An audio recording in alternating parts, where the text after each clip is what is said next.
Hello.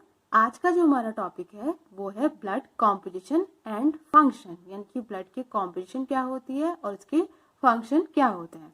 तो start करते हैं ब्लड के इंट्रोडक्शन से। ठीक है, तो ब्लड क्या होता है? Blood is a fluid connective tissue which circulate in close system of the blood vessels. यानी कि ब्लड आपका एक टाइप का फ्लूइड कनेक्टिव टिश्यू होता है जो कि हमारे ब्लड वेसल्स के क्लोज सिस्टम में सर्कुलेट करता है। अगर आपसे सिंपली कोई एक लैंग्वेज में मतलब जनरली कोई पूछता है कि ब्लड क्या है, तो आप उसको एक सेंटेंस में आंसर कर सकते हो कि ब्लड एक टाइप का फ्लूइड कनेक्टिव टिश्यू होता है जो कि हमारे ब्लड वेसल्स के क्लोज सिस्टम में सर्कुलेट करता है। The major component of blood include plasma, red blood cells, white blood cells and platelets. यानी कि ब्लड के कुछ मेजर कंपोनेंट्स होते हैं। ठीक है, उनमें आपका आ जाता है plasma, red blood cells, white blood cells and platelets. ये आपके क्या होते हैं? ब्लड के कुछ मेजर कंपोनेंट्स होते हैं। ठीक है, blood fluid the transport oxygen and nutrient to the cell and carries away carbon dioxide and other waste product. यानी कि आपका जो ब्लड होता है, ब्लड का काम क्या होता है? ब्लड का एक मेजर फंक्शन होता है, वो क्या करता है? Oxygen, nutrient, carbon dioxide and waste product के ट्रांसपोर्टेशन का काम करता है ब्लड। ये ब्लड का क्या होता है? एक मेजर फंक्शन होता है। ठीक है, यानी कि कैसे? ब्लड क्या करता है? ब्लड हमारे लंग्स से जब हम इनहेल करते हैं, जब हम सांस लेते हैं तो हम ऑक्सीजन लेते हैं, तो उस ऑक्सीजन को ब्लड क्या करता है? लंग्स से हमने इनहेल किया, सांस लिया, तो हमारे लंग्स में क्या आ जाती है? ऑक्सीजन आ जाती है। तो ब्लड क्या करता है? उस ऑक्सीजन को लंग्स से लेता है, कैरी करता है और बॉडी के हर एक पार्ट तक इक्वली डिस्ट्रीब्यूट कर देता है। बॉडी के हर एक पार्ट के जो सेल्स होते हैं ना, हर एक सेल्स, बॉडी के हर एक सेल्स तक क्या कर देता है? ऑक्सीजन को पहुंचाता है। सेम काम न्यूट्रिएंट में भी करता है। हम जब फूड लेते हैं, फूड इंगल्फ करते हैं, तो वो फूड हमारे स्टमक में जाता है। देन स्टमक के बाद वो हमारी स्मॉल इंटेस्टाइन में जाता है और स्मॉल इंटेस्टाइन की वॉल क्या करती है? उस फूड में प्रेजेंट न्यूट्रिएंट्स को क्या कर देती है? एब्जॉर्ब कर देती है। तो वहां से क्या करता है? ब्लड न्यूट्रिएंट्स को कैरी करता है, न्यूट्रिएंट्स को लेता है और बॉडी की हर एक सेल्स तक उस न्यूट्रिएंट को पहुंचाता है। इसी के ऑपोजिट अगर हम देखें तो ब्लड क्या करता है? ब्लड ने लंग से तो ऑक्सीजन लिया, बॉडी की हर एक सेल्स तक ऑक्सीजन को पहुंचा दिया। अब उन्हीं सेल्स में से ब्लड क्या करता है? कार्बन डाइऑक्साइड को कलेक्ट करता है और वापस से लंग्स में लेकर आता है। एंड देन जब हम एक्सहेल करते हैं तो कार्बन डाइऑक्साइड बाहर निकल जाती है। सेम वेस्ट प्रोडक्ट में भी होता है, यानी कि इंटेस्टाइन की वॉल ने न्यूट्रिएंट को एब्जॉर्ब करा, तो ब्लड ने क्या किया? उन न्यूट्रिएंट को लिया और बॉडी की हर एक सेल्स में डिस्ट्रीब्यूट कर दिया इक्वली। अब ब्लड क्या करता है? उन्हीं सेल्स में से वेस्ट प्रोडक्ट को कलेक्ट करता है और लीवर और किडनी में लेकर आता है, जहां से क्या होता है? वो वेस्ट प्रोडक्ट बाहर निकल जाते हैं यूरिन एंड फीसेस के थ्रू। ठीक, तो ये ब्लड का क्या है? एक मेजर फंक्शन होता है। ठीक है, तो ये आपका इंट्रोडक्शन में हो गया कि ब्लड क्या होता है और उसका एक मेजर फंक्शन क्या होता है और ब्लड के कुछ मेजर कंपोनेंट्स क्या क्या होते हैं। आगे हम देखते हैं, एक टर्म आता है, अगर आप ब्लड के बारे में पढ़ रहे हो तो उस बीच आपके पास एक टर्म आता है, हिमेटोपोइसिस। हिमेटोपोइसिस टर्म जो होता है या वर्ड जो है, हम किसके लिए यूज करते हैं? सिंथेसिस ऑफ ब्लड की सिंथेसिस की प्रोसेस के लिए हम हिमेटोपोइसिस वर्ड का यूज करते हैं। यानी कि अगर आप डेफिनेशन में इसको बोलो तो synthesis of blood is called haematopoiesis. ठीक है, यानी कि ब्लड की जो बनने की प्रोसेस होती है उसको क्या बोला जाता है? हिमेटोपोइसिस बोला जाता है। इसमें आगे एक डेफिनेशन और है, haematopoiesis is the production, development and maturation of cellular element of blood. यानी कि ब्लड के सेलुलर एलिमेंट्स के प्रोडक्शन, डेवलपमेंट एंड मैच्योरेशन की प्रोसेस को हिमेटोपोइसिस कहा जाता है। ठीक, अब इसके अंदर जब ब्लड बन रहा है तो यानी कि ब्लड में जितने भी कंपाउंड्स हैं उनका डेवलपमेंट हो रहा है, उनकी सिंथेसिस हो रही है। तो ब्लड के अंदर एरिथ्रोसाइट्स के प्रोडक्शन की प्रोसेस को हम क्या कहते हैं? एरिथ्रोसाइट्स यानी कि आरबीसी। यानी कि आरबीसीज के बनने की, अगर हम इंडिविजुअली आरबीसीज की बात करें तो आरबीसीज के बनने की प्रोसेस को क्या बोला जाता है, इरिथ्रोपोएसिस बोला जाता है। वैसे ही अगर हम ल्यूकोसाइट की बात करें, ल्यूकोसाइट्स को यानी कि डब्ल्यूबीसी, तो अगर हम ल्यूकोसाइट्स की बात करते हैं, अगर हम इंडिविजुअल ल्यूकोसाइट्स की बनने की प्रोसेस को देखते हैं तो ल्यूकोसाइट्स की बनने की प्रोसेस को क्या बोला जाता है, ल्यूकोपोएसिस बोला जाता है। ठीक है, सेम चीज अगर देखें थ्रोम्बोसाइट्स, थ्रोम्बोसाइट्स यानी कि प्लेटलेट्स, प्लेटलेट्स की बनने की प्रोसेस को क्या बोला जाता है, थ्रोम्बोपोएसिस बोला जाता है। ठीक, तो ये तो मतलब एक जस्ट नॉर्मल डेफिनेशन होगी कि ब्लड के बनने की प्रोसेस को क्या बोला जाता है, या ब्लड के अंदर जो कंपोनेंट्स होते हैं अगर हम इंडिविजुअल उनके बनने की प्रोसेस की बात करें तो उनको क्या बोला जाता है। ठीक, अब आगे देखते हैं ब्लड के बारे में। तो प्रॉपर्टी ऑफ ब्लड, ब्लड की प्रॉपर्टी क्या क्या होती है वो हम देख लेते हैं। तो पहले कलर से स्टार्ट करते हैं। तो जो ब्लड जो होता है आर्टरीज में ब्राइट रेड कलर का दिखाई देता है, वेन्स में डार्क रेड कलर का दिखाई देता है। ठीक, अब ऐसा क्यों होता है इस चीज को हम समझ लेते हैं। आर्टरीज में जो है, आर्टरीज में आपका ऑक्सीजनेटेड ब्लड कैरी, मतलब ऑक्सीजनेटेड ब्लड सप्लाई होता है। ठीक है, आर्टरीज में जो ब्लड फ्लो करता है वो आपका ऑक्सीजनेटेड ब्लड होता है, यानी कि उस ब्लड में ऑक्सीजन प्रेजेंट रहती है। ठीक, वेन्स में जो ब्लड होता है उसका कलर डार्क रेड इसलिए दिखाई देता है, या आप कई लोग कई बुक्स में या कई जगहों पर वेन्स में जो ब्लड होता है उसका कलर ब्लू भी बोला जाता है, कई लोग पर्पल टिंच कलर भी उसको बोलते हैं। तो वेन्स में डार्क रेड कलर का ब्लड इसलिए फ्लो करता है या इसलिए देखा जाता है बिकॉज वेन्स में जो ब्लड फ्लो करता है वो आपका कार्बन डाइऑक्साइड कंटेनिंग ब्लड होता है। ठीक है, या आप उसको कह सकते हो डीऑक्सीजनेटेड ब्लड होता है, यानी कि वेन्स में जो ब्लड फ्लो करता है वो आपका डीऑक्सीजनेटेड ब्लड होता है, यानी कि उसमें कार्बन डाइऑक्साइड प्रेजेंट होती है।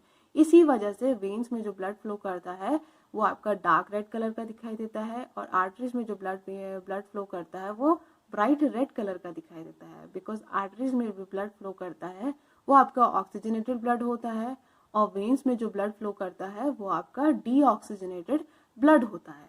ठीक, तो अब मास देख लेते हैं ब्लड का मास कितना होता है, 8% ऑफ द बॉडी मास, ये आपका ब्लड का मास होता है। पीएच स्लाइटली एल्कलाइनिक, यानी कि आपका ब्लड जो होता है, ब्लड का जो पीएच होता है वो स्लाइटली एल्कलाइनिक होता है।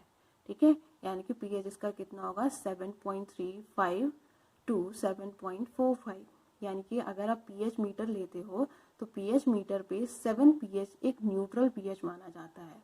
7 से नीचे यानी कि 0 to 7 पीएच एसिडिक होता है, और 7 to 14 एल्कलाइनिक होता है। तो यहाँ पर जो पीएच दिया गया है ब्लड का वो कितना है 7.3 to 7.4, यानी कि न्यूट्रल से थोड़ा ज्यादा, यानी कि ये आपका क्या है स्लाइटली एल्कलाइनिक होता है ब्लड का पीएच। ठीक, टेस्ट कैसा होता है, ब्लड का जो टेस्ट होता है वो स्लाइटली सॉल्टी होता है। टेम्परेचर ब्लड का होता है 38 डिग्री सेल्सियस, और अगर फ़ारेनहाइट में बात करें तो 100.4 डिग्री फ़ारेनहाइट। विस्कोसिटी, ब्लड जो होता है वाटर से 3 to 4 टाइम्स मोर विस्कस होता है। वॉल्यूम कितना होता है, एक नॉर्मल हेल्दी अडल्ट में ब्लड का वॉल्यूम कितना होता है 5 to 6 लीटर होता है। ठीक, और फीमेल्स में थोड़ा सा इससे कम देखा जाता है। अब अगर हम कॉम्पोजिशन की बात करते हैं तो अगर आप एक एंटीकोगुलेटेड ब्लड को एक नैरो ट्यूब में रख दें तो कुछ टाइम बाद क्या होता है, वो ब्लड जो होता है वो 3 पार्ट में क्या हो जाता है, डिवाइड हो जाता है। लाइक आप यहाँ से देखते हैं हम किस किस में, प्लाज्मा में, बफी कोट में और एरिथ्रोसाइट्स में। ठीक, आपका जो ऊपर वाला पोर्शन होता है ये आपका क्या होता है, ये आपका प्लाज्मा होता है। ठीक, ये बीच में एक पतली सी लाइन होती है व्हाइट कलर की, ये आपकी क्या होती है, ये आपकी बफी कोट होती है, और जो नीचे पूरा ये पोर्शन होता है रेड कलर का ये आपका किसका होता है, ये एरिथ्रोसाइट्स का होता है। तो अगर इसमें देखें तो ये जो प्लाज्मा वाला पोर्शन होता है 55% प्लाज्मा होता है टोटल ब्लड में, और 45% सेलुलर एलिमेंट होते हैं टोटल ब्लड में। तो यहाँ बफी कोट से लेके नीचे एरिथ्रोसाइट्स का जो पोर्शन होता है वो आपका सेलुलर एलिमेंट में आ जाता है। तो अगर आप ब्लड को, एक एंटीकोगुलेटेड ब्लड को नैरो ट्यूब में रख देते हो तो कुछ टाइम बाद वो ब्लड जो होता है तो पोर्शन में डिवाइड हो जाता है, सेलुलर एलिमेंट में और प्लाज्मा में। सेलुलर एलिमेंट जो होता है टोटल ब्लड में 45% सेलुलर एलिमेंट होता है और 55% प्लाज्मा का पोर्शन होता है। ऊपर स्ट्रॉ कलर का जो फ्लूइड होता है वो आपका प्लाज्मा होता है, बीच की जो लाइन होती है व्हाइट कलर की वो बफी कोट होती है, यहाँ पर आपके ल्यूकोसाइट्स एंड प्लेटलेट्स प्रेजेंट होते हैं जिसका अमाउंट कितना होता है लेस देन 1% होता है। और सबसे नीचे जो रेड कलर का जो पोर्शन होता है वो आपका एरिथ्रोसाइट्स का होता है। ठीक, तो नेक्स्ट हम अब देखते हैं आगे की स्लाइड। तो ये है आपका कॉम्पोजिशन ऑफ ब्लड। तो नॉर्मल एक ग्राफ में अगर देखा जाए तो प्लाज्मा में अभी मैंने भी बताया कि ब्लड जो होता है वो दो पार्ट में डिवाइड होता है, एक आपका प्लाज्मा और दूसरा सेलुलर एलिमेंट। प्लाज्मा जो होता है 55% होता है, सेलुलर एलिमेंट जो होता है वो 45% होता है। सेलुलर एलिमेंट्स के अंदर आपके आरबीसीज, डब्ल्यूबीसीज एंड प्लेटलेट्स आ जाते हैं। आरबीसीज को हम इरिथ्रोसाइट्स भी कहते हैं, डब्ल्यूबीसीज को हम ल्यूकोसाइट्स भी कहते हैं एंड प्लेटलेट्स को हम थ्रोम्बोसाइट्स भी कहते हैं। अब स्टार्ट करते हैं हम सेलुलर एलिमेंट से। तो सबसे पहले हम देखते हैं एरिथ्रोसाइट्स के बारे में। तो इरिथ्रोसाइट्स यानी कि आरबीसीज। तो आरबीसीज आपके कैसे होते हैं? They are a circular biconcave enucleated cells, यानी कि आपके जो आरबीसीज होते हैं वो सर्कुलर होते हैं, बायोकॉनकेव शेप के होते हैं और इन्यूक्लिएटेड सेल्स होती है, यानी कि इसके अंदर न्यूक्लियस नहीं होता है, इसमें न्यूक्लियस जो होता है वो एब्सेंट रहता है। आरबीसीज एक ऐसी मतलब यूकैरियोटिक सेल होती है जिसके अंदर की न्यूक्लियस प्रेजेंट नहीं होता है। ठीक, आगे हम देखते हैं कि इसका साइज कितना होता है। तो आरबीसीज का जो साइज है वो कितना होता है 7.5 माइक्रोमीटर इन डायमीटर, यानी कि डायमीटर में आरबीसीज कैसी होती है 7.5 माइक्रोमीटर की होती है। थिकनेस जो होता है आरबीसीज का वो कितना होता है 2.5 माइक्रोमीटर थिक होती है आपकी आरबीसीज।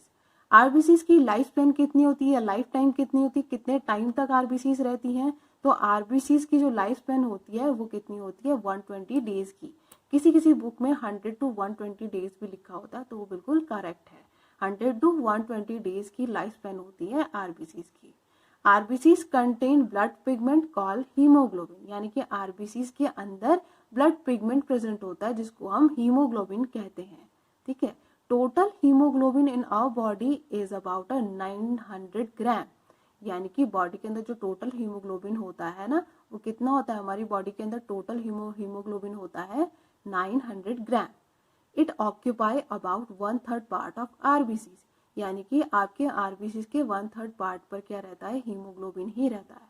आरबीसीज के 1/3 पोजीशन पे मतलब टोटल आरबीसीज में से 1/3 पार्ट पर आपका हीमोग्लोबिन रहता है। RBCs is produced in bone marrow by the process called erythropoiesis. RBCs जो होते हैं वो बोन मैरो से प्रोड्यूस होते हैं और RBCs के बनने की प्रोसेस को क्या बोला जाता है, erythropoiesis बोला जाता है। The immature nucleated RBCs is called reticulocytes. Immature जो RBCs होते हैं ना, इमेच्योर जो न्यूक्लिएटेड RBCs होते हैं उनको हम रेटिकुलोसाइट्स कहते हैं या फिर इनको हम यंग RBCs भी कहते हैं। इस टाइप की आपकी आरबीसीज दिखाई देती है सर्कुलेशन में, ये आपकी आरबीसीज होती है। तो आरबीसीज का जो डायमीटर होता है वो कितना होता है 7.5 माइक्रोमीटर होता है और आरबीसीज की जो थिकनेस होती है वो कितनी होती है 2.0 माइक्रोमीटर होती है। इस टाइप का आरबीसीज का व्यू होता है। ये आपका फ्रंट व्यू है आरबीसीज का और ये आपके साइड व्यू है, साइड से आरबीसीज आपकी इस टाइप की दिखाई देती है। ठीक है, तो फंक्शन हम देख लेते हैं। तो RBCs transport oxygen from lung to the tissue and carbon dioxide from tissue to lung, यानी कि आरबीसीज का फंक्शन क्या होता है, आरबीसीज क्या करती है, जो ऑक्सीजन होती है ऑक्सीजन को लंग से लेती है और कैरी करती है और बॉडी के हर एक टिश्यूज के हर एक पार्ट तक, हर एक सेल्स तक, हर एक टिश्यूज तक पहुंचा देती है। और आपका जो और CO2 को, जो भी आपके CO2 होते हैं CO2 को क्या कर देती है और कार्बन डाइऑक्साइड को सारे टिश्यूज से कलेक्ट कर कर लंग्स में लेकर आती है। ये आरबीसीज का फंक्शन होता है, यानी कि आरबीसीज ने क्या करा, लंग्स से ऑक्सीजन को लिया और हर एक टिश्यूज तक पहुंचाया, बॉडी के हर एक टिश्यूज तक पहुंचाया और उन्हीं टिश्यूज में से CO2 को कलेक्ट करा और CO2 को लंग्स में पहुंचाया ताकि जब हम एक्सेल करें तो CO2 जो है, कार्बन डाइऑक्साइड जो है वो बाहर निकल जाए। नॉर्मल वैल्यू कितनी होती है आरबीसीज की, आरबीसीज की नॉर्मल वैल्यू मेल्स में कितनी देखी जाती है 4.7 टू 6.1 मिलियन सेल पर माइक्रोलीटर और फीमेल्स में 4.2 टू 5.4 मिलियन सेल्स पर माइक्रोलीटर। यह आरबीसीज की क्या होती है, एक नॉर्मल रेंज होती है, नॉर्मल वैल्यू होती है। आगे देखते हैं हम थ्रोम्बोसाइट्स के बारे में। थ्रोम्बोसाइट्स यानी कि प्लेटलेट्स भी जिनको बोला जाता है।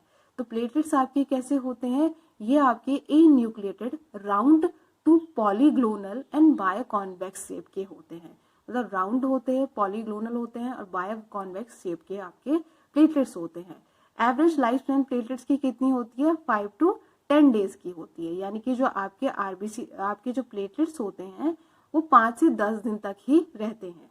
ठीक है, आफ्टर 10 डेज उनकी क्या हो जाती है, डेथ हो जाती है। तो प्लेटलेट्स की लाइफ स्पैन कितनी होती है, प्लेटलेट्स की लाइफ स्पैन होती है 5 to 10 डेज की। ठीक, और इसके आगे देखते हैं they are drive from pinching off the cytoplasm of the giant cell megakaryocyte in the red bone marrow. यानी कि जो आपके प्लेटलेट्स होते हैं वो रेड बोन मैरोज में जो मेगा कैरियोसाइट सेल होती है ना, उनसे प्रोड्यूस होते हैं, उनसे बनते हैं। यानी कि आपके जो बोन मैरो में मेगा कैरियोसाइट सेल्स जो होती है वो एक megakaryocyte cell at least 1000 platelets बनाती है। यानी कि एक मेगा कैरियोसाइट सेल क्या करती है, टूटती है और 1000 प्लेटलेट्स बनाती है। ठीक, तो ये प्लेटलेट्स के बारे में कि प्लेटलेट्स आपके राउंड होते हैं, एन्यूक्लिएटेड होते हैं, पॉलीग्लोनल होते हैं, बायोकॉन्वेक्स शेप के होते हैं। प्लेटलेट्स की जो लाइफ स्पैन होती है वो 5 to 10 डेज की होती है और आपके जो प्लेटलेट्स होते हैं वो रेड बोन मैरो में प्रेजेंट मेगा कैरियोसाइट सेल से बनते हैं। यानी कि एक मेगा कैरियोसाइट सेल जो होती है एटलीस्ट 1000 प्लेटलेट्स बनाती है। नॉर्मल वैल्यू प्लेटलेट्स की होती है 1.5 टू 4.5 लाख, यानी कि 1.5 लाख से 4 लाख इतनी क्या होती है रेड प्लेटलेट्स की नॉर्मल रेंज होती है। फंक्शन, अब प्लेटलेट्स के फंक्शन क्या होते हैं, तो प्लेटलेट्स के फंक्शन होते हैं aggregate at the site of injury and form platelet plug, release thromboplastin which help in a clotting of the blood. अब पहले हम ये देख लेते हैं, इसमें पिक्चर जो साइड पे दिख रही है उस पिक्चर को हम देख लेते हैं।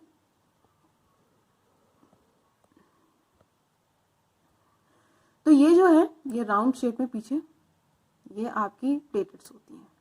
यानी कि जब नॉर्मल बॉडी में कोई इंजरी नहीं है, कोई चोट नहीं है, कहीं पर कुछ नहीं है, तो प्लेटलेट्स जो होती है वो एक डीएक्टिव फॉर्म में इस टाइप से ब्लड के अंदर सर्कुलेट करती है इस शेप में। लेकिन जब बॉडी में कहीं पर चोट लग जाती है, वहां से ब्लीडिंग होने लगती है, तो प्लेटलेट्स जो होते हैं ना वो एक्टिवेट हो जाते हैं।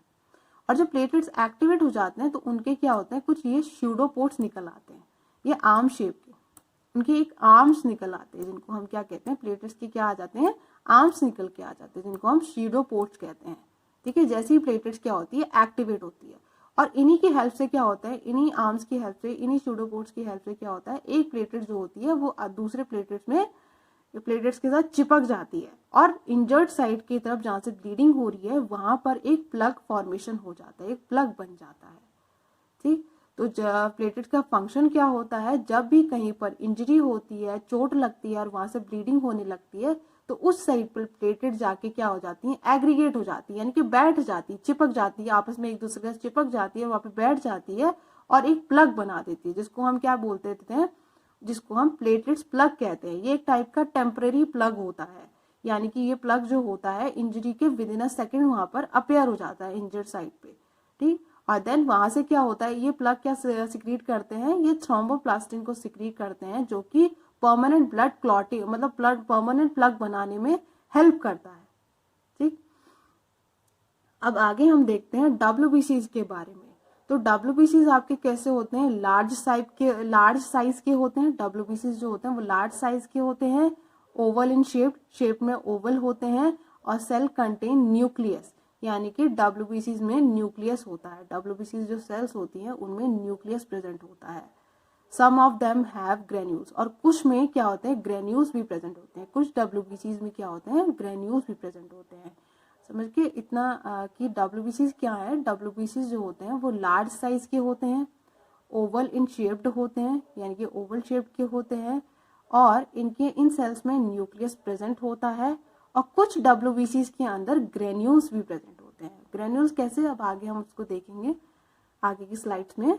नॉर्मल रेंज कितनी होती है डब्ल्यूबीसीज की, तो डब्ल्यूबीसीज की जो नॉर्मल रेंज होती है वो होती है 4000 टू 11,000 पर mm3, ठीक, या कई जगह पर लिखा रहता है 4000 टू 11,000 सेल्स पर cubic mm।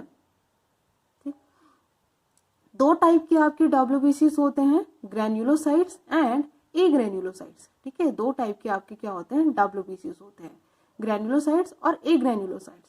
These differ in size, shape, lifespan and function। और ये जितने भी डब्ल्यूबीसीज होते हैं इनका साइज अलग होता है, इनका शेप अलग होता है, इनकी लाइफ स्पैन अलग होती है, इनका फंक्शन अलग होता है। यानी कि जो डब्ल्यूबीसीज के जो टाइप्स होते हैं अलग अलग, तो उन सारे सेल्स का function, life span, size, shape सब अलग होता है एक दूसरे से। अब हम देखते हैं कि टाइप्स कौन कौन से हैं डब्ल्यूबीसी के। दो टाइप मैंने बता दिया, ग्रेन्युलोसाइट्स और एग्रेन्युलोसाइट्स। अब ग्रेन्युलोसाइट्स के अंदर कौन से सेल्स आते हैं और एग्रेन्युलोसाइट्स के अंदर कौन से सेल्स आते हैं। तो ग्रेन्युलोसाइट्स में आपके आ जाते हैं न्यूट्रोफिल, बेसोफिल और ईस्नोफिल। ये तीन सेल्स आपके ग्रेन्युलोसाइट्स के अंदर आ जाते हैं। ग्रेन्युलोसाइट्स वो सेल्स होती हैं जिन सेल्स के साइटोप्लाज्म में ग्रेन्यूल्स प्रेजेंट होते हैं। ग्रेन्यूल्स लाइक छोटे छोटे ऐसे डॉट्स ये प्रेजेंट होते हैं। यानी कि अगर आपकी ये सेल है तो इस सेल के अंदर न्यूक्लियस तो होगा, लेकिन साथ ही साथ इसके साइटोप्लाज्म में इस टाइप के डॉट्स दिखाई देते हैं। तो इन डॉट्स को हम क्या कहते हैं, ग्रेन्यूल्स कहते हैं। तो ग्रेन्युलोसाइट्स जो सेल्स होती हैं न्यूट्रोफिल, बेसोफिल और ईस्नोफिल, इन सेल्स के साइटोप्लाज्म में ग्रेन्यूल्स दिखाई देते हैं। ठीक, इन तीनों सेल का जो साइज, शेप और लाइफ स्पैन और फंक्शन होता है वो तीनों का डिफरेंट डिफरेंट होता है। एक ग्रेन्युलोसाइट जो सेल्स होती हैं उनके साइटोप्लाज्म में इस टाइप के ग्रेन्यूल्स नहीं होते हैं, केवल और केवल न्यूक्लियस प्रेजेंट होता है, ग्रेन्यूल्स प्रेजेंट नहीं होता, ग्रेन्यूल्स एब्सेंट होता है। इसीलिए इनको हम क्या बोलते हैं, ए ग्रेन्युलोसाइट्स इनको बोला जाता है। इसमें आपके दो सेल्स आ जाती है, लिम्फोसाइट्स और मोनोसाइट्स। लिम्फोसाइट्स एंड मोनोसाइट्स जो है वो आपके ए ग्रेन्युलोसाइट सेल्स के पार्ट होते हैं। ठीक, अब आप पहले देखेंगे न्यूट्रोफिल्स के बारे में। तो न्यूट्रोफिल्स क्या होते हैं, take neutral stain. Neutrophil cells जो होती हैं वो न्यूट्रल स्टेन्स लेते हैं। ठीक, 3 to 5 लूप न्यूक्लियस इसका होता है। फैगोसाइटिक इन फंक्शन, यानी कि फैगोसाइटिक फंक्शन इनका होता है। फैगोसाइटिक फंक्शन क्या होता है आगे मैं बताऊंगी। इट इज मोस्ट एब्यूडेंट डब्ल्यूबीसीज of total white blood cells, यानी कि व्हाइट ब्लड सेल्स में सबसे ज्यादा अमाउंट में जो है वो न्यूट्रोफिल ही प्रेजेंट होता है। कितना, एटलीस्ट 40 to 70%, यानी टोटल डब्ल्यूबीसीज में 40 to 70% न्यूट्रोफिल होता है। ठीक है, जो टोटल डब्ल्यूबीसीज का जो वॉल्यूम होता है उसमें से 40 to 70% न्यूट्रोफिल होता है। ठीक है, अब आप फंक्शन देखते हैं न्यूट्रोफिल का। तो जनरल फैगोसाइटोसिस, बैक्टीरियल इन्फेक्शन में, यानी कि बैक्टीरियल इन्फेक्शन में आपका न्यूट्रोफिल जो होता है वो इन्वॉल्व रहता है और फैगोसाइटोसिस का फंक्शन ये करता है। ठीक है, फैगोसाइटोसिस लाइक कैसे, अगर मान लो आपकी बॉडी में किसी टाइप का इन्फेक्शन हुआ है, कोई फॉरेन सेल, फॉरेन पार्टिकल आपकी बॉडी में एंटर हुआ है, तो न्यूट्रोफिल क्या करती है, पहले उस फॉरेन पार्टिकल को आइडेंटिफाई करती है, उसके बाद उसके साथ अटैच्ड होती है, उसके सरफेस पे चिपक जाती है, देन अपने स्यूडोपोड्स निकाल के उसको एंगल्फ कर देती है और अपने अंदर ले लेती है। उस फॉरेन पार्टिकल को न्यूट्रोफिल अपने अंदर ले लेता है और देन उसको क्या कर देता है, डिस्ट्रॉय, कुछ एंजाइम्स, कुछ केमिकल्स को सिक्रीट कर कर उस फॉरेन पार्टिकल को डिस्ट्रॉय कर देता है। एंड फाइनली उसके जो पार्टिकल्स होते हैं उस फॉरेन पार्टिकल के उस फॉरेन सब्सटेंस के पार्टिकल्स को अपने सरफेस पर शो करता है। तो ये आपका फैगोसाइटिक फंक्शन होता है। लाइक दिखाती हूँ मैं, जैसे कि मान लो ये आपका कोई फॉरेन पार्टिकल है, ठीक है, बॉडी के अंदर एंटर करा, तो आपकी न्यूट्रोफिल आई, न्यूट्रोफिल ने पहले इसको आइडेंटिफाई करा और इसके सरफेस पर जाके क्या कर गई, चिपक गई। ठीक है, अब ये चिपकी, अब दूसरा स्टेप में क्या करती है, ठीक है, अटैचमेंट हो गया। अब ये क्या करेगी, इस पार्टिकल को, इस फॉरेन पार्टिकल को इंगल्फ करने का काम करेगी। कैसे, इस टाइप के स्यूडोपोड्स क्या आते हैं, निकल आते हैं इसके न्यूट्रोफिल के। अब ये इसको अपने अंदर लेगा, देन इसको पूरी तरीके से ये क्या कर देगा, इंगल्फ कर देगा। कैसे, अब आगे देखते हैं। तो इसने क्या करा, अब न्यूट्रोफिल ने इस फॉरेन पार्टिकल को अपने अंदर ले लिया पूरी तरीके से। अब ये क्या करेगा, न्यूट्रोफिल क्या करता है, अब अपने न्यूट्रोफिल के अंदर क्या होता है, कुछ एंजाइम्स का सिक्रीशन, कुछ एंजाइम्स और केमिकल का सिक्रीशन होता है, और वो केमिकल इसको डिस्ट्रॉय कर देंगे, इस फॉरेन पार्टिकल को पूरी तरीके से डिस्ट्रॉय कर देंगे। देन फाइनली न्यूट्रोफिल क्या करती है, इस फॉरेन पार्टिकल्स के जो छोटे छोटे पीसेस हो गए हैं, जो डिस्ट्रॉय हो गया है, तो उन पीसेस को अपने सरफेस पे शो करता है इस तरीके से, ताकि कुछ बचे हुए इस इन्फेक्टेड मटेरियल के कुछ बचे हुए पोर्शन जो होंगे उसको किल करने के लिए या इन्फेक्शन के अगेंस्ट फाइट करने के लिए और इम्यून सेल्स आए और उस फॉरेन पार्टिकल को किल कर दे, टोटली बॉडी से रिमूव कर दे। ठीक, तो ये होता है फैगोसाइटिक फंक्शन, फॉरेन पार्टिकल को आइडेंटिफाई करना, उसके साथ अटैच्ड होना, उसको एंगल्फ करना, डिस्ट्रॉय करना, एंड देन उसके छोटे छोटे पीसेस को, पार्ट्स को अपने सरफेस पर शो करना। ये फंक्शन होता है न्यूट्रोफिल का। ठीक, देन उसके आगे इस टाइप का आपका न्यूट्रोफिल देखा जाता है, इस तरीके का स्ट्रक्चर होता है न्यूट्रोफिल का। ये तो ये आपका क्या है, न्यूट्रोफिल का न्यूक्लियस है, 3 लूप्ड ये न्यूक्लियस है। ठीक है, और ये जो डॉट डॉट से दिख रहे हैं, छोटी छोटी बॉल्स जो दिख रही हैं, ये क्या है, ये ग्रेन्यूल्स हैं। ठीक है, तो ये अगर आप जब माइक्रोस्कोपी करोगे तो आपको न्यूट्रोफिल जो होता है वो इस तरीके का दिखाई देता है। बीच में क्या होगा, लूप्ड न्यूक्लियस होगा, चाहे वो 2 to 5 लूप्ड न्यूक्लियस हो सकता है, यानी कि 2 लूप्ड भी हो सकता है, 3 लूप्ड भी हो सकता है, 4 लूप्ड भी हो सकता है और 5 लूप्ड भी हो सकता है। और इसके साइटोप्लाज्म में क्या होते हैं, ग्रेन्यूल्स प्रेजेंट होते हैं। ठीक, आगे हम देखते हैं ईसिनोफिल। तो ईसिनोफिल जो होता है टोटल WBCs में से 1 to 4% जो होता है ईसिनोफिल होता है। ये एसिडिक डाई लाइक इओसिन से क्या होता है, स्टेन्ड होता है। ठीक, बाई लूप्ड इसका न्यूक्लियस होता है। ठीक है, यानी कि 2 लूप्ड न्यूक्लियस इसका होता है, और इसके साइटोप्लाज्म में भी क्या होते हैं, ग्रेन्यूल्स प्रेजेंट होते हैं। इसका फंक्शन क्या होता है ईसिनोफिल का, तो ये पैरासाइट को किल करता है, यानी कि पैरासाइटिक इन्फेक्शन में आपका ईसिनोफिल इन्वॉल्व होता है। यानी कि अगर किसी पर्सन को पैरासाइटिक इन्फेक्शन हो गया है तो ईसिनोफिल वहां पर जाके उन पैरासाइट्स को किल करने का काम करता है। ठीक, दूसरा ईसिनोफिल जो आपका होता है वह एलर्जिक कंडीशन में भी इन्वॉल्व रहता है, यानी कि जब बॉडी के अंदर किसी एलर्जन की वजह से एलर्जी हो जाती है तो वहां पर भी उस एलर्जन को किल करने का काम कौन करता है, ईसिनोफिल करता है।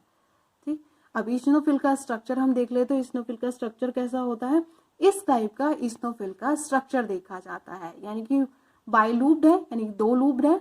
ठीक है, ये 2 लूप्ड है, 2 लूप्ड इसका न्यूक्लियस होता है।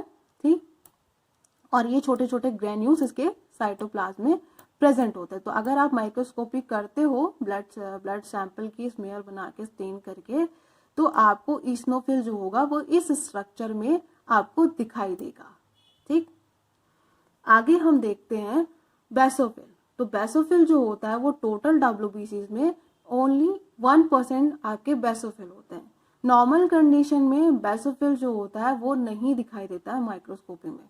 जब कोई कोई मेडिकल कंडीशन होती है, लाइक मल्टीपल माइलोमा के पेशेंट्स में, कैंसर के पेशेंट में जो होता है बेसोफिल सेल्स दिखाई देते हैं। माइक्रोस्कोपी अगर हम करें उनके सैंपल की तो बेसोफिल दिखाई देते हैं, अदरवाइज नॉर्मली बेसोफिल जो होते हैं वो दिखाई नहीं देते हैं अगर आप माइक्रोस्कोपी करो तो। ठीक, बिकॉज इनका जो अमाउंट होता है बहुत ही कम होता है। टोटल WBCs में 1% सिर्फ आपके बेसोफिल होते हैं। बेसोफिल जो होते हैं वो बेसिक स्टेन से स्टेन होते हैं। ट्विस्ट न्यूक्लियस इसका होता है और ये हेपारिन एंड हिस्टामिन रिलीज करता है। इसका फंक्शन ही है हेपारिन और हिस्टामिन के रिलीज करने का। हेपारिन जो है एक टाइप का क्या होता है, एंटी कोगुलेंट है, एक नेचुरल एंटी कोगुलेंट होता है, यानी कि ब्लड को क्लॉट होने से रोकता है। ठीक, आगे देखते हैं हम। तो इस टाइप का स्ट्रक्चर जो है वो बेसोफिल का देखा जाता है। माइक्रोस्कोपिक स्ट्रक्चर है ये बेसोफिल का। अगर आप स्मेयर बनाते हो उसमें अगर आप बेसोफिल देखोगे तो बेसोफिल आपको इस टाइप का दिखाई देगा। ट्विस्ट न्यूक्लियस होता है बेसोफिल का। ठीक है, और इसके साइटोप्लाज्म में भी ग्रेन्यूल्स क्या होते हैं, प्रेजेंट होते हैं। ठीक, आगे हम देखते हैं नेक्स्ट सेल्स के बारे में। तो मोनोसाइट्स। मोनोसाइट्स आपका कौन सी सेल है, ए ग्रेन्युलोसाइट सेल है। तो मोनोसाइट जो है 2 to 8% होते हैं टोटल WBCs में, यानी कि टोटल व्हाइट ब्लड सेल्स में से 2 to 8% जो होता है वो मोनोसाइट्स होते हैं। मोनोसाइट्स का जो न्यूक्लियस होता है ना वो किडनी शेप्ड होता है, या फिर आप उसको किडनी शेप या हॉर्स शू शेप आप उसको कह सकते हो मोनोसाइट्स को, ठीक है। जो मोनोसाइट्स का जो न्यूक्लियस होता है ना, वो कैसा होता है, किडनी शेप का होता है या फिर हॉर्स शू शेप का मोनोसाइट का न्यूक्लियस होता है।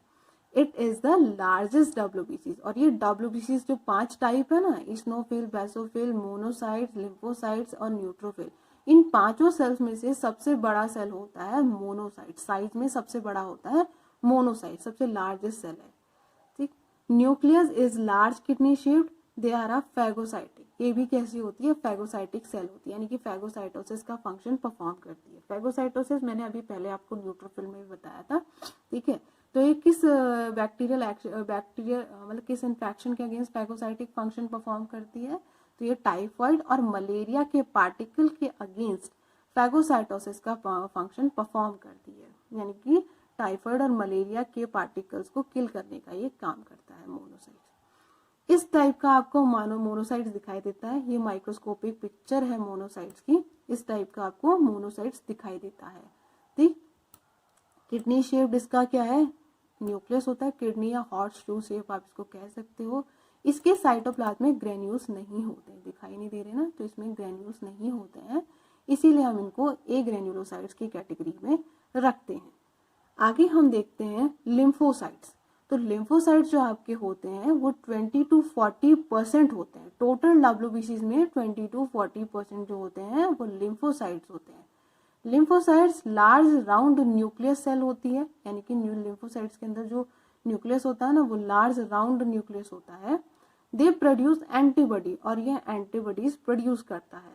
फंक्शन भी इसका यही है, एंटीबॉडीज को प्रोड्यूस करने का फंक्शन होता है लिम्फोसाइट्स का, ठीक। इसका शेप हम देख लेते हैं, तो इस टाइप का लिम्फोसाइट्स आपको दिखाई देता है माइक्रोस्कोपिक। आप जब करते हो, आपने ब्लड सैंपल लिया, स्मेयर बनाया, स्टेन करा, आपने माइक्रोस्कोपी आप करोगे तो लिम्फोसाइट्स आपको इस टाइप का दिखाई देता है, यानी कि बीच में लार्ज न्यूक्लियस है और इसके साइटोप्लाज्म में कोई भी ग्रेन्यूल्स प्रेजेंट नहीं होता, दिखाई नहीं देता है, ठीक है। इसीलिए इसको हम ए ग्रेन्युलोसाइट्स की कैटेगरी में रखते हैं, ठीक। तो ये तो हो गया सेल्स के बारे में। अब आगे हम देखते हैं प्लाज्मा के बारे में, ठीक। तो प्लाज्मा जो आपका होता है, प्लाज्मा एक clear straw colour fluid portion होता है ब्लड का, ठीक है। प्लाज्मा क्या है, प्लाज्मा ब्लड का एक clear straw colour fluid portion होता है, जो मैंने अभी पहले स्टार्टिंग के पिक्चर में भी बताया था।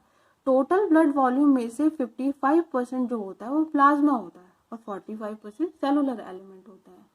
प्लाज्मा के अंदर क्या क्या आ जाता है, प्लाज्मा कंटेन 91% वाटर और 9% सॉलिड सब्सटेंस, यानी कि टोटल प्लाज्मा जो होता है उसमें एटलीस्ट 91% जो होता है वो वाटर होता है और 9% सॉलिड सब्सटेंस होते हैं। सॉलिड सब्सटेंस में भी आपका 1% इनऑर्गेनिक मॉलिक्यूल्स आ जाते हैं और 8% आपके ऑर्गेनिक मॉलिक्यूल्स आ जाते हैं। इनऑर्गेनिक मॉलिक्यूल्स में आपके आ जाते हैं like sodium, potassium, chloride, calcium, magnesium, इस टाइप के जो सब्सटेंस होते हैं वो आपके 1% इनऑर्गेनिक मॉलिक्यूल्स में आ जाते हैं। ऑर्गेनिक मॉलिक्यूल्स की हम बात करें, ठीक, तो इसमें आपका ऑर्गेनिक मॉलिक्यूल्स में से 7% जो होता है प्लाज्मा प्रोटीन होता है, 7% are plasma protein and 1% are other substance like non-protein nitrogenous substance, sugar, fat, enzyme, hormones, nutrient, waste product, ये आपका अदर 1% में आ जाते हैं, ठीक है। 7% तो प्लाज्मा हो गया, मतलब प्लाज्मा में आपका प्लाज्मा जो है ब्लड का टोटल ब्लड में से 55% जो होता है वो प्लाज्मा का पार्ट होता है। प्लाज्मा में 91% वाटर होता है और 9% सॉलिड सब्सटेंस होता है। उन 9% में से 1% तो आपके इनऑर्गेनिक सब्सटेंस हो गए like sodium, potassium, magnesium, chloride, phosphorus, ये आपके क्या हो गए, आपके इनऑर्गेनिक सब्सटेंस में हो गए, 1% इनऑर्गेनिक सब्सटेंस। अब आपके 8% बचा टोटल ऑर्गेनिक मॉलिक्यूल्स या टोटल ऑर्गेनिक सब्सटेंस। अब उस 8% में से 7% क्या होते हैं, प्लाज्मा प्रोटीन होते हैं और 1% जो बचा 1% में आपकी अदर सब्सटेंस आ जाते हैं like non-protein nitrogenous substance, sugar, fat, enzymes, hormones, waste product, nutrients, ये आपके 1% में आ जाते हैं। अब आपका जो 7% प्लाज्मा प्रोटीन जो होता है उसका नॉर्मल वैल्यू कितना होता है 6.4 टू 8.3। ये क्या होता है नॉर्मल वॉल्यूम होता है प्लाज्मा प्रोटीन का। ठीक है, प्लाज्मा 7% जो प्लाज्मा प्रोटीन है इसका नॉर्मल वैल्यू कितना होता है 6.4 टू 8.3 ग्राम पर लीटर।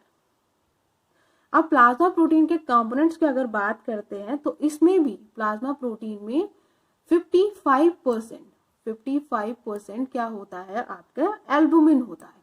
ठीक है, प्लाज्मा प्रोटीन की अगर बात करते हैं तो 55% जो होता है वो एल्बुमिन होता है।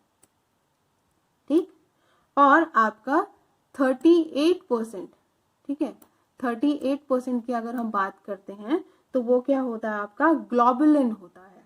ठीक, 7% आपका फिब्रिनोजन होता है, 6 to 7% फिब्रिनोजन होता है और बाकी का बचाव पोर्शन में आपका प्रोथ्रोम्बिन आ जाता है।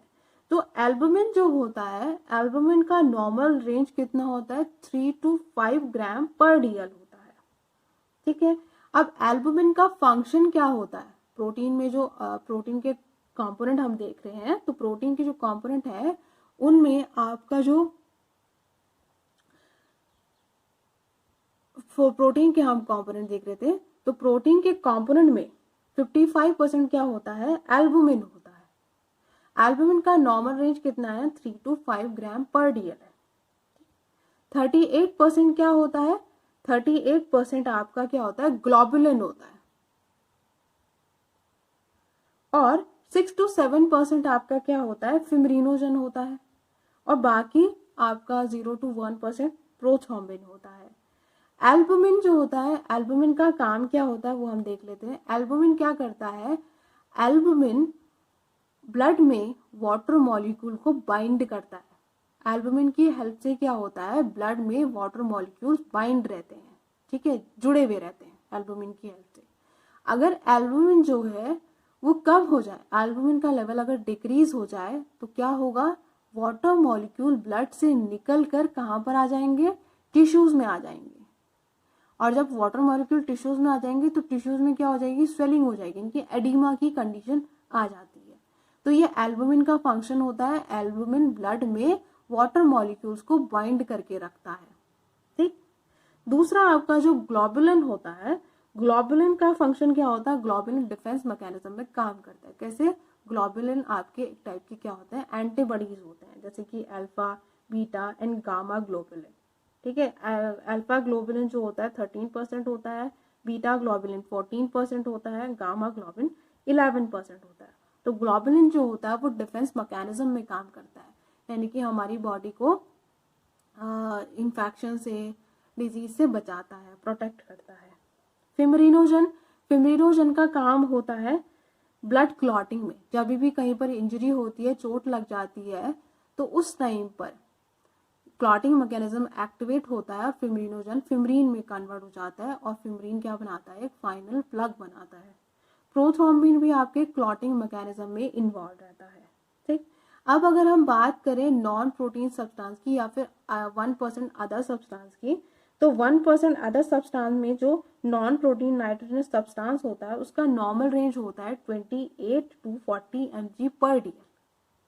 ठीक, और इसके अलावा अगर हम अदर सब्सटेंस की बात करते हैं तो लाइक यूरिया, मतलब जो आपके एंजाइम शुगर फैट हार्मोन्स ही हो गए, तो उसमें भी कुछ आपके एग्जांपल्स मैं बता दूं like urea, uric acid, creatinine, इस टाइप की क्या है कुछ एग्जांपल्स हैं। एंजाइम्स में एसजीओटी, एसजीपीटी, ये सारे क्या हैं एग्जांपल्स हैं। तो 1% में अदर सब्सटेंस आ जाते हैं, एंजाइम, फैट, शुगर, आपके हार्मोन्स, न्यूट्रिएंट, वेस्ट प्रोडक्ट, ये हो गए।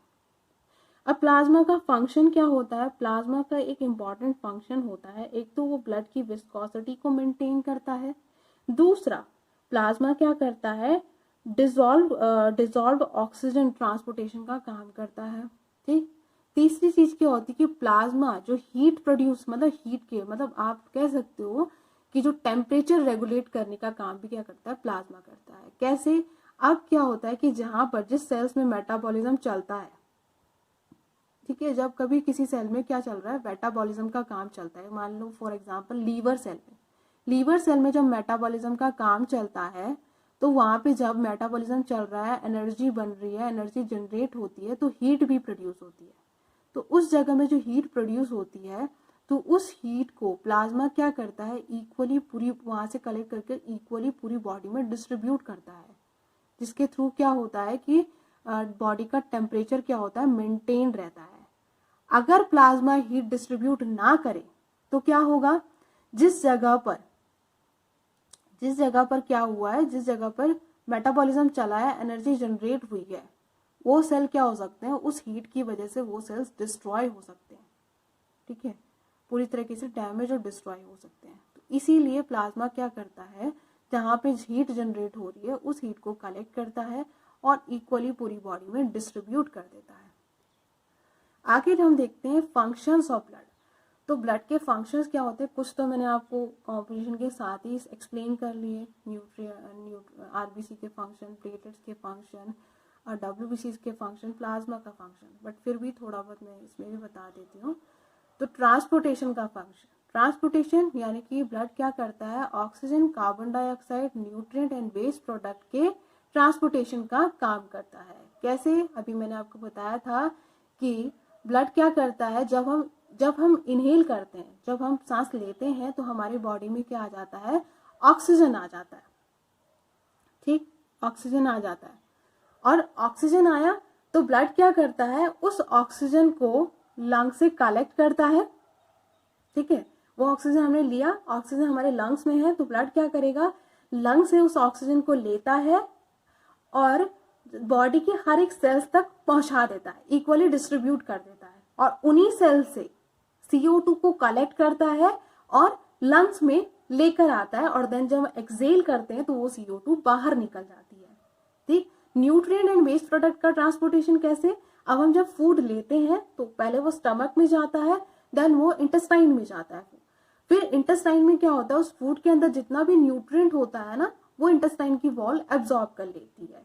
तो वहां से ब्लड क्या करता है, उन सारे न्यूट्रिएंट्स को लेता है और बॉडी के हर एक सेल्स में इक्वली डिस्ट्रीब्यूट कर देता है, और उन्हीं सेल्स से वेस्ट प्रोडक्ट को लेकर आता है, और कहाँ पर लेकर आता है, लीवर एंड किडनी में लेकर आता है, एंड देन किडनी और लीवर के थ्रू वो क्या निकल जाते हैं, बॉडी से बाहर निकल, मतलब यूरिन के फॉर्म में, फीसिस के फॉर्म में, स्वेटिंग के फॉर्म में क्या हो जाता है, वो वेस्ट प्रोडक्ट बाहर निकल जाते हैं। रेगुलेशन, ठीक है, मतलब बॉडी के अंदर जितना भी मेटाबॉलिज्म जो चलता है उसको रेगुलेट करने का काम भी क्या करता है, ब्लड करता है। यानी कि जितने भी फंक्शन जो चलते हैं उसमें रेगुलेशन का काम भी कौन करता है, ब्लड करता है। बैलेंस, एसिड बेस बैलेंस का काम भी कौन करता है, ब्लड करता है। प्रोटेक्शन का मैंने आपको बताया कि जितने भी हमारे डिफेंस सेल्स होते हैं, लाइक जो WBCs होता है, WBCs आपके क्या है, डिफेंस मैकेनिज्म है। ठीक है, डिफेंस मैकेनिज्म होते हैं WBCs, यानी कि जो भी फॉरेन पार्टिकल बॉडी के अंदर आता है उसको किल करने का काम कौन करता है, WBCs करते हैं। ठीक है, और हमारी बॉडी को प्रोटेक्ट करते हैं, बचाते हैं। ठीक, बैलेंस में आप कह सकते हो कि प्लाज्मा में जो हीट का बैलेंस चलता है, मतलब बॉडी के अंदर हीट रेगुलेशन, मतलब जो टेम्परेचर बैलेंस करने का, टेम्परेचर को बैलेंस करने का, बॉडी के टेम्परेचर को बैलेंस करने का काम भी कौन करता है, ब्लड करता है। कैसे, अभी मैंने बताया कि जब हमारी बॉडी के अंदर जो सेल्स होती हैं, उन सेल्स में जब मेटाबॉलिज्म चलता है और एनर्जी जनरेट होती है तो उसके साथ साथ क्या होती है, हीट भी प्रोड्यूस होती है। तो प्लाज्मा क्या करता है, उस हीट को लेता है और इक्वली पूरी बॉडी में डिस्ट्रीब्यूट कर देता है, जिसके थ्रू क्या होता है, एक तो बॉडी का टेम्परेचर भी मेंटेन रहता है और कोई सेल डैमेज नहीं होती है। बिकॉज अगर उस हीट को जो मेटाबॉलिज्म के टाइम पर सेल से जनरेट हो रही है, अगर उस हीट को हम डिस्ट्रीब्यूट ना करे, अगर बॉडी डिस्ट्रीब्यूट ना करे तो क्या होगा, ब्लड अगर डिस्ट्रीब्यूट ना करे पूरी बॉडी में तो क्या होगा, वो जो सेल है जहां पर हीट जनरेट हो रही है वो सेल पूरी की पूरी डैमेज हो जाएगी। तो ये ब्लड के कुछ इंपॉर्टेंट मेजर फंक्शन है। ठीक है, तो ये आपका था total blood composition and function. Thank you.